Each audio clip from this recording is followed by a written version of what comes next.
I find you well. Hey, it's like it's been years, yet it's only about 4 days. Unfortunately, work has been calling on me, and I had to attend to work first before these social media things.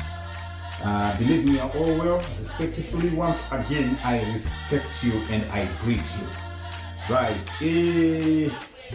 Let's delve right into the Zimbabwean politics and understand exactly what's happening behind the scenes. Like I told you before, that when you see the streets being quiet, it means to say a lot is happening behind the scenes. Unfortunately, at this point in time, a lot that is hidden behind the scenes, at some point, I still feel people need to be kept away. I've got stuff, I've got information. Trust me, I've got stuff, I've got information. First and foremost, the president comes out, throws it right on public domain to say a new law has been passed to people from media. Day before, I just received a direct phone call telling me to tone down on what I said. And I had to respectfully obey and give in to what I've been told. So I took orders, but nevertheless, having verified on what I can say here and there, I think I will not go very much deep into the issues, but I'll just keep you appraised about the current situation and the current events. We need to know who is who in the Tehran. This is a battleground, and a fiercely contested battleground. I can tell you that I can smell blood in this divide. This, by the way, I should reiterate, it's a ZANU-PF in-house divide. It's a ZANU-PF in-house divide. I see on the media side, people, the journalists, the reporters, the bloggers, hey, guns are out. Hey, guns are out. This one against that one, this one against that one, this one against that one. And I saw a very disturbing video. I'm going to attach it here and pause for a minute. I saw a very disturbing video. I don't think we need to get to that extent when it comes to political divide. I saw one person whose face could not be put on camera loading a gun with bullets, live ammunition, promising to take away somebody's life. Listen, people, let's learn to have differences, but not get to the extremes. It is very bad, very, very bad. I should say this, it is very bad to try and target another human being to eliminate them from life. It is not good. Let's not play God in people's lives. Let's just have differences. Differences are there. I like what my big brother Philip Chabata said. He said, politics should give room for brethren to break bread, eat and share, regardless of our political differences. To me, I believe that was a very mature statement. And I think it should be engrafted, if not, I don't know, encrypted, I don't know what best word to use, that it should be sort of like the motto for every person in politics. Politics should leave room for people to shake hands. Politics should leave room for people from different parties or different divides to be able to face up to each other in peace, and then only differ when we bring up political issues. But without any further ado, let me go right straight into our issue as I have come today after a long while. I see some people, they come on the comment, they write a lot of things, and at the very same time, I'm like, so if they cross people, that's giving them information, and you label every person as, I don't know what terms you use, Chigananda, terrorist, what's the other term? I don't know. All those terms are used to any person. There are some people who are harboring anger inside of them, and they're just looking at somebody to veto their anger on. Whatever you say, they are just there to disapprove. They are just there to mark. Out of 10, they always want to make sure that they give you 0. I don't know what kind of people they are. Listen, if you don't agree to what is being said, safely at times learn to hold your anger and not even comment. You are not forced to comment. As much as things are on public domain, you must also know that your anger is being vetoed on public domain. There's a time I felt like I wanted to open lines for people to ask questions, but then I said to myself, no, not with this kind of people. Definitely, these are people that can just come and say anything. Right, let's go with the issue that's at hand. Currently, let me bring you up to date. All I can say is get your drinks, get your popcorns. The movie has just begun. This is the structure of the Zimbabwean politics. I want you to understand this. Let's go with the characters that's in play, the main actors. Let's go around them so that we understand who they are. Number one, we have got Nyoka Mabunu. Nyoka Mabunu is not an ordinary person as other people would want to pay costs. That's number one. Number two, other people will come and say he's not connected to whoever. No. Listen, Nyoka Mabunu is a very well sought after person, which should by itself tell you that he's a very important person. He is a person of interest. Not just a person of interest on general perspectives, but he's a person of interest to the Interpol. How many times have you seen the Interpol appearing at court in South Africa? They are so vested in making sure that they get their person. That should tell you that they have felt the impact of this guy of Nyoka Mabunu. And he cannot just be, sorry to say, I don't want to use some words, idiot. He cannot just be that person who can just utter words when there's no gains for him. Neither is he not known by the people that he's speaking on behalf. Nyoka Mabunu, it is said, for people to know that he's a person of a serious interest. Nyoka Mabunu is said to have had $1 million deposited into his account. I don't know whether that was US or rand, but what I know is there was $1 million that was deposited in Nyoka's account. How can you just deposit $1 million to a mere person? To those who are just saying things, oh, he's nobody, he's just somebody who's just trying to say whatever. Listen, there is no way out. $1 million could just be put in a person's account. As much as you are not finding evidence to show you that he was connected to 1, 2, 3, 4 people, or he was one of the top person in this run, just that figure alone should knock sense into somebody's head for them to realize that Nyoka is an important, or was an important person, or is still a very important person in this run in the M31 movement. I told you he was the spokesperson. The minute he was muted, the minute the volume on him was turned down, by him being captured, the M31 movement seemed to be stuck. It seemed to have come to a halt. It seemed to have lost the energy. It seemed to have lost that zeal and the support of the people that it was having. People are now doubting because they don't know whether they are still going or they are already halted. Right, that's all we've spoken of Nyoka Mabunu. Number two, VP Chiwengwa. The gentleman has never spoken or uttered a single word. And people that I'm seeing veteran and fighting for him, most of them are not even ZANU-PF supporters. It's people from the opposition who are believing that they've got a candidate that they can back up for them to drive their motive. The man himself never uttered a single word. He has never spoken, not even one word. I remember at one point he was approached by the journalists wanting to know his position in regards to what was happening, and he just brushed it off and ran away with his missus, and that was it. He never commented, showing me that I'm not interested. All it showed you was he knew about it but did not want to be involved or make a comment, so that he didn't want to be quoted at any one point. So he's another person of interest. As much as he never said anything, the fact that a blessed Runesu Geza spoke and mentioned that he is their preferred candidate. He never came out to defend, to comment, or to disagree. So the minute his name was mentioned, you also saw the person of Honorable Muchangwa coming to cement what Blessed Geza had said by attacking the VP in public on social media, telling him and denigrating him words, names, whatever you would want to say. Number three, who is this person of Honorable Muchangwa? It should be of interest to you. He cannot just be a ZANU-PF spokesperson who speaks such denigrating words to another person who's the second most powerful person in the land of Zimbabwe, VP Chiwenga, who is Honorable Muchangwa.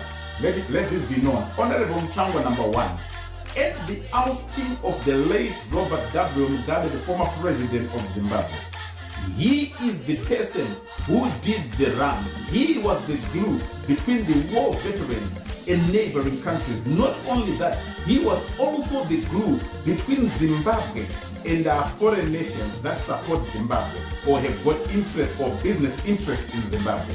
Remember, he has served as an ambassador in many of these countries. He spent most of his time in China. He can speak Chinese. At the very same time, he is a person known to the dynasty of the Chinese government. So before the attack on Robert Gabriel Mugabe, he is the person who was doing the running around, making sure that whatever they were planning is about to shoot or gets to happen, they don't need anyone to be involved or anyone to interfere, because they were given assurance that their investments were well protected. So you must know the importance of this person. He is a very important person. To me, he's a person who's just taken after the late comrade Dr. Hundri, who was the leader of the war veterans. Also, he's among the elite of the people that are learning amongst the war veterans. No wonder why he occupied that position, and no wonder why he's sitting there as the spokesperson. For you to understand him, you need two books. Number one, you need an Oxford dictionary. Number two, you need a culminating book. You know, a book that tells you that when somebody shouts at you, this is how you respond. You need that, because he can just utter words the way he feels without control. That's the man I'm talking about. We need to know about him very much. Comrade Geza, who is this person? Comrade Geza is not just a comrade, just for the sake of it. He is a well-trained member of the intelligence. He has trained at some point. He went for training with the previous person I've spoken of, Comrade Muchangwa. Comrade Geza, before this call for M31 came to light to many people, you should know that it's an issue that was already known, that something is brewing, something is being cooked behind the scenes, and he was attacked and records to show you that he escaped assassination, not once but twice. It's there on media. It tells you that this fight was already in motion, although not well directed as many people would want to know. It's the reason why we are getting to know about it is because it's come on public domain, where they are now trying to get the support of the electorate, a general person like yourself and me. Other than that, within the party of ZANU-PF, it was known already that things are not well. The pot is boiling. What you see coming out of the boiling pot, it was up to you. But for now, everyone has been given the license to see into the boiling pot of ZANU. The president, Comrade Emerson Dambudzo Mnangagwa, he comes and he implements the media laws. He even read the code of conduct. And at one point he said, you continue to do that, I'll punch your face in. And I felt like that one was meant for me. Because I sat down and I was like, all these other people have been reporting for years and nothing was said. I've just been here for just about 2 weeks. And he comes out lashing and he said, before that, phone call had come warning me, and I said I should obey. You know, when I warn, don't try and please people. People are very good at clapping hands while just leaving yourself in trouble. Look at Nyoka Yamabuni. Very little is being done to help him financially so that he comes out. Also on the Nyoka Yamabuni issue, let me help you guys. I know when some people were taking me for granted, were taking me for fun, when I said, you know what, speak to me nicely, let me go and ask for forgiveness, so that I ask exactly what is needed for the young guy to be released and for the young guy to be forgiven or be taken out of the scene. People were laughing. But the very same person I was promising to go to, the very same person who put through a phone call direct to me, warning me to keep quiet. You can undermine it, but it is what it is. I'm just telling you, just for next time, so that you don't take every person for granted. Other people will say, he's planted by ZANU-PF. ZANU-PF has no right to plant me. I'm just a person who knows people, and I'm using my connection and knowledge of people to try and see how best we can negotiate and navigate this challenge out of our way. Whatever you have said, it has gotten right to the top office, but what you are needing is a solution. So if you shy out every person, you are going to remain without any person who can gel the two sides together to try and see if a solution can be fostered. So please, from today, don't try and eliminate everyone. Some people might confuse my confidence for capacity. That's them. But the truth of the matter is, I have got the right. I can easily reach out to many people, whichever side, whichever divide. I can easily reach out to them. So let's push it as it goes. So we've spoken about the VP. We said he dodged some questions when he was approached by journalists. We've spoken about Nyokema Bunu. So let's go to phase 2 of the whole case. Right now, there is no one person with absolute power or absolute power. There's no one person with absolute power. No, I don't want to lie. I want to be very honest so that you know. Because of the in-house divide of ZANU-PF, there's a surge of power. But I can tell you that there's one person with dominance in power, but not one person with dominion power. Why am I telling you this, and why am I reiterating on the same point? Listen to me. Comrade Geza is under military protection. Get this one right. Comrade Geza is under military protection. So if he's under military protection, and it is the very same military that's submitting to the commander-in-chief, who's His Excellency Comrade Emerson Gambuzo Mnangagwa, it means to say, whether it be 1%, 2%, 3%, 4%, whatever percentage you might want to put, he is under protection, which is not in agreement with the sitting president. So the divide is there. The guns are out. The spears are out. The arrows are being trained, ready to fight. So the divide is there. We cannot run away from that. Let's talk about Comrade Muchangwa once again. You know, the Congress, which is meant to see candidates throw in their names in the hats for the presidential position within the ZANU-PF. Comrade Muchangwa is also said to be one of the people that are very much interested in getting his name. This is where now the web starts, and I want you to pay attention to what I'm telling you. If Comrade Muchangwa is being touted to be one of the prospective candidates for presidential position within the ZANU-PF, you must know that he's a very close ally of Comrade Blessed Geza, and he will be needing the person of Comrade Blessed Geza to help him in the campaign for him to become president. No wonder why I keep telling you that these two, they are communicating. And you have seen that they don't even attack each other. You hear Comrade Geza saying, Iwe Muchangwa Iwe, because they are best of best buddies. And you hear Comrade Muchangwa saying, Geza, come back, let's sit down, let's talk. You know, it shows you these two people are very, very close. They are only on different divides. The fact that Comrade Muchangwa attacked VP Chiwenga and Blessed Geza is on the side of VP Chiwenga, that's where their divide is. But other than that, they are still going to be needing each other in the so distant future, because when names are being cast into the bag, Comrade Muchangwa is going to be needing Comrade Geza as one of his cadres to help him forward the drive and make sure that they are supporting in this drive. There are other people that are standing there as well. You should know they speak to Comrade Geza at the very same time. They also speak to Comrade Muchangwa. As much as Comrade Geza speaks sort of like negative things about them, I can tell you that these people, they are very close. I've been close to these people, I know them, and I can tell you rightfully, they are very close to each other. It's just differences. You know, panosagana comrades. They tend to point fingers at each other here and there, but that doesn't mean to say they are sworn enemies. They are only people having different opinions. There's Comrade Douglas Mahia, who has been the leader of the war veterans.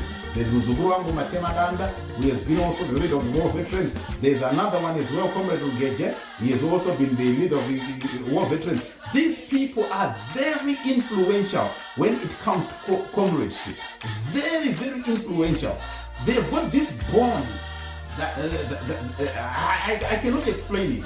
It needs somebody who has been very close to these people. It needs somebody who has worked or interacted with these people to see how much they respect of each other. You go to Comrade Douglas Mahia, he will tell you, okay, hold on, let me call one or two of my leaders. Yet he's a leader, but he'll tell you one or two of my leaders so that we share on this idea. You see him calling Comrade Rugeja, you see him calling Comrade Matema Danda. They are just one. You cannot divide them. So this must give you a warning not to be too invested when it comes into their fight. Let's move to the other person. Who is Kudata Gire? He is also a candidate who is to be fast-tracked into the political and to him so that they enhance his chances for the nomination of presidential candidature. Listen to this. Kudata Gire is known as a business person. Kudata Gire is known for, first and foremost, most of us we used to know him for fear of business. But at this point in time, he's just put in his foot into the politics. So who is this person of Kudata Gire? A lot is going to be said about him. But my question that I've had, what are his war credentials? Remember, the comrades, the army, they say we will never submit to somebody who does not have war credentials. This is what eliminated the person of Nelson or Advocate Nelson Chamisa. But at this point in time, do we have the war credentials of Kudata Gire? It's going to be coming out in the next chapter. All has been given to me, and I'll be reading it out to you. Keep tuned as I'll be telling you this.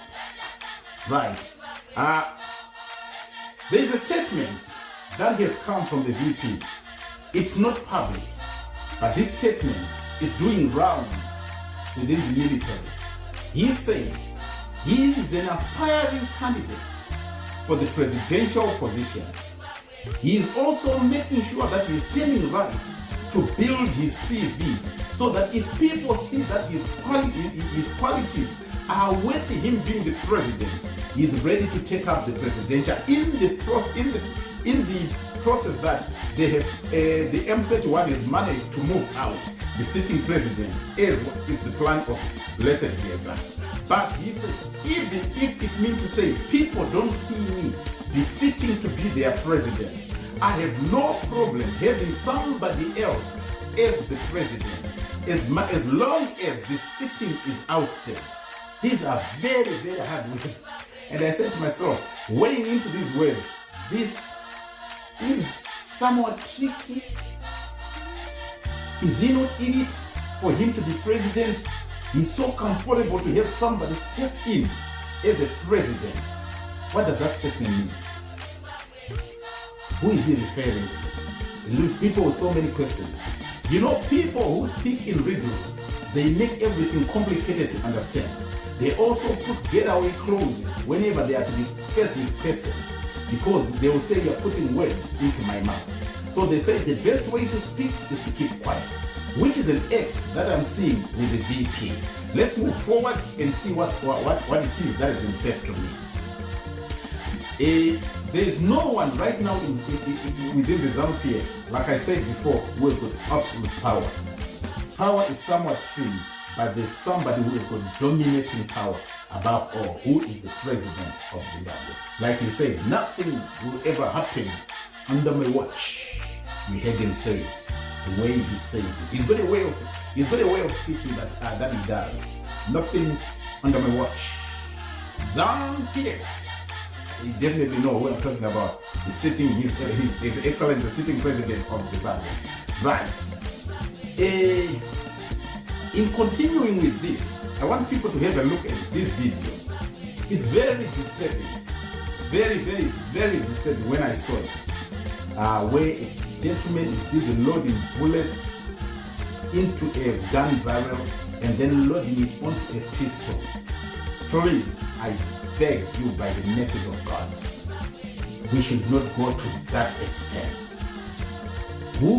Whichever person's life you want to take away, just imagine it's your life being taken away. There's still so many things for you to see. Same with the person whose life you want to take away. The divide within the media team is what is costing everyone or risking everyone's life. I personally want to believe that you seem, according to me, you are all on the same page. But the problem is you are all seeking for attention. You are all seeking clout. You want to stand out to be the most recognized person in this drive to sort of like move or oust the sitting president. Please don't do that. Let's maintain our line of journalism if we are journalists. Let's maintain our line of being bloggers, but let's not take it to the extent of threatening each other's life. We cannot afford to do that. Where is our Ubuntu? This is politics. If politicians meet, they sit down, they eat, they dine together. Differences are in opinions. You don't see them fight one another. You see them shaking hands. Whether it's Donald Trump against, whether it's Donald Trump and the Russian prime minister, they still shake hands. Whoever it is, they shake hands. Then they talk about their differences. But this gentleman's state has got to be in practice always. Let's respect lives. Please, I beg by the mercy of God once again. The military is a straitjacket and it operates to order. Why am I telling you this? I'm telling you this so that you understand exactly what's happening. There is still tension within the barracks. There is still serious tension within the army. One thing about the army, they don't bring their thing on public domain. The military discipline is just too good. You will not know that they've got differences.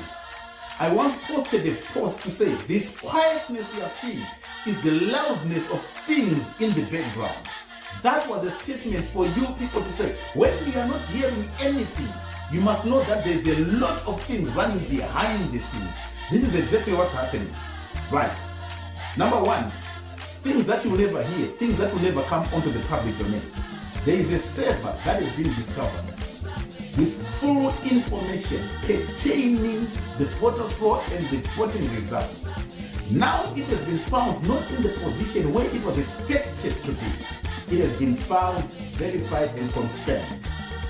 But it wasn't within the ZEC offices. Question. The fact that it had correct information and aligning information, whose server could it have been? Don't rush to label to say it could be a ZANU-PF server. It could. No. Listen, I want us to be broad-minded. I want us to be open-minded. And I want us to look into this situation without fear or favor. Number one, could it be a ZANU-PF proxy server that they used for fiddling with results? Number two, could it be the opposition server that was connected or that hijacked into the system to make sure that they've got evidence of everything that's within the ZEC server?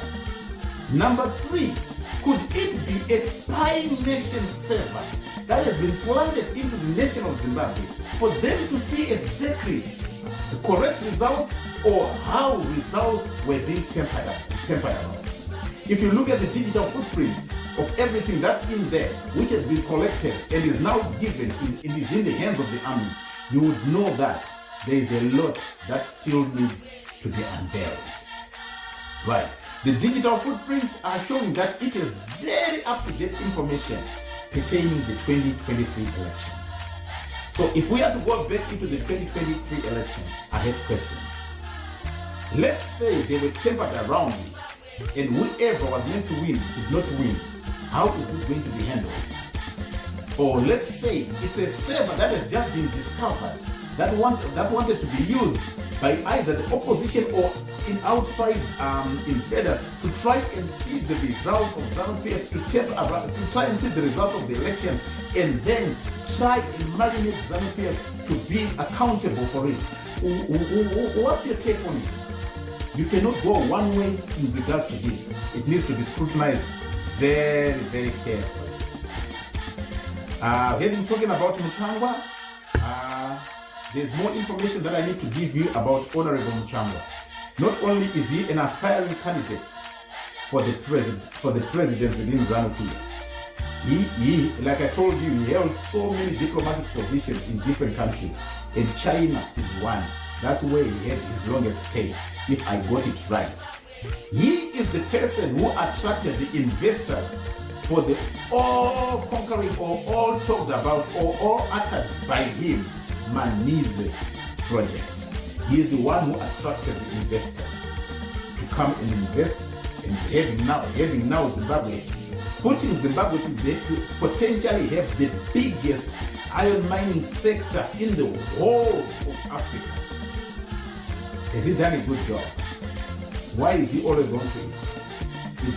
Is he seeking credit for the biggest project that could have come to Zimbabwe? Can we give him the credit if he deserves it? If not, what must we say about him regarding the project? Because it's right there on the ground and it's being implemented. Man, he's a project. He was also the front runner between Zimbabwe and neighboring countries. That's Zambia, Mozambique, South Africa, Botswana, Malawi, the African Union, the SADC, and our supporting comrades like China, Russia. He ran around before Mugabe was ousted. How much is his influence? And who's Xavier Kasukuwere? Every time when politics is being spoken, the name pops up.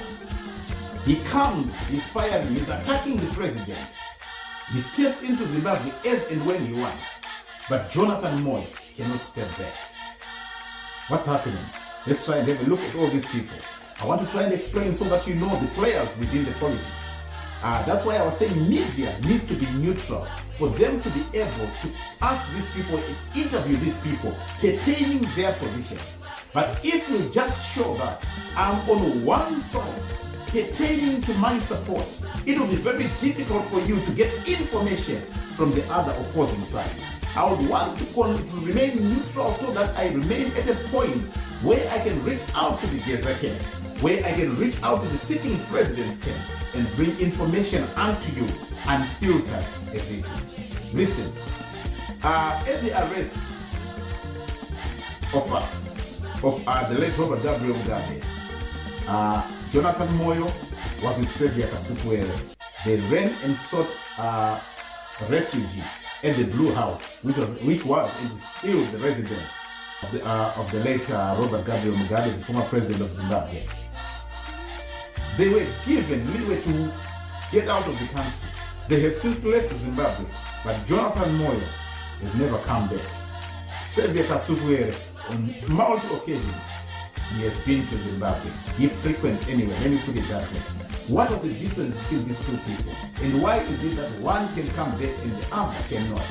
This is where you need to bring in interviews with the person of Honorable Xavier Kasukuwere at the very same time, the Kenyan-bound Jonathan Moyo. You need to question them.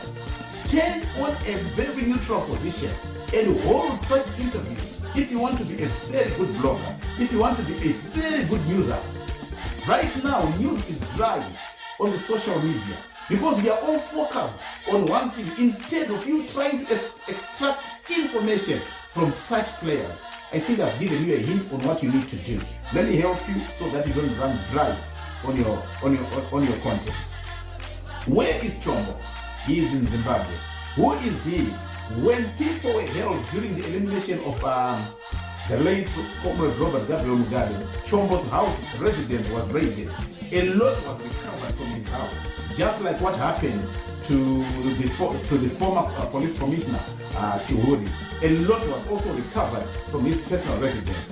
At that point in time, the government seemed to have been contained by certain people like Ignatius Chombo and Commissioner Chihuri, because national documents were now being kept at their houses.